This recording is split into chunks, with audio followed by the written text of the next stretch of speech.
வெந்தயம் 1 கப்பு, கடுகு 1 கப், வெங்காயத்தோல் எவ்வளோ கிடச்சிருந்தாலும் சரிங்க, தேவையான அளவுக்கு இல்லை, எவ்வளோ வேணால் யூஸ் பண்ணலாம். முட்டை ஓடும் அதே மாதிரி தான். நான் ஒரு 15 முட்டையை வேக வச்சு தோல் எடுத்து வச்சுருக்கேங்க. இதுவே நம்ம சைவ பிரியர்கள் முட்டை யூஸ் பண்ண வேண்டாம். அதுக்கப்புறம் நொச்சி இலை, வேப்ப இலை, நம்ம வீட்டில் காலிஃப்ளவர்லாம் கட் பண்ண சில காய்கறி வேஸ்ட்டு, மொத்தமாக எல்லாத்தையுமேங்க எடுத்து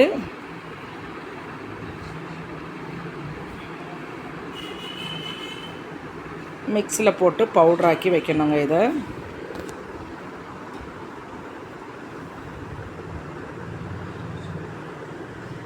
பவுட்ரு கொஞ்சம் குறன்னு இருக்கணும்.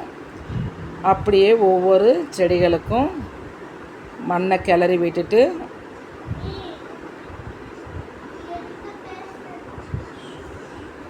இந்த மாதிரி குறப்பாக இருக்கணும். மண்ணை கிளறி விட்டு சின்ன செடிகளுக்கு 1 ஸ்பூனும் பெரிய செடிகளுக்கு 2 ஸ்பூனும் கொடுக்கணுங்க. என்னடா இது தண்ணியாக காட்டுறேன்னு பார்க்குறீங்களா? இதோட விரிவான வீடியோ நாளைக்கு காலையில் பார்க்கலாம். இப்போதைக்கு நம்ம திட உரங்கள் மட்டும் இப்போ கொடுக்கலாம் செடிகளுக்கு.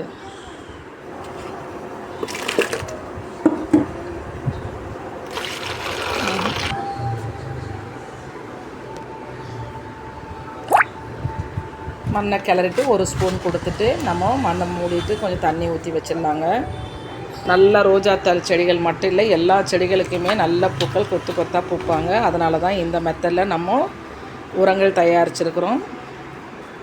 பூச்சி தாக்குதல் இருக்காது. வெந்தயத்தில் செடிகளுக்கு வேர் ஊட்டியாக வரும். சல்ஃபர், வெங்காயத்தில் இருக்க சல்ஃபர் செடிகளுடைய வளர்ச்சிக்கு அதிகமாக இருக்கும். முட்டை ஓடு பொட்டாசியம் சத்து நிறையா.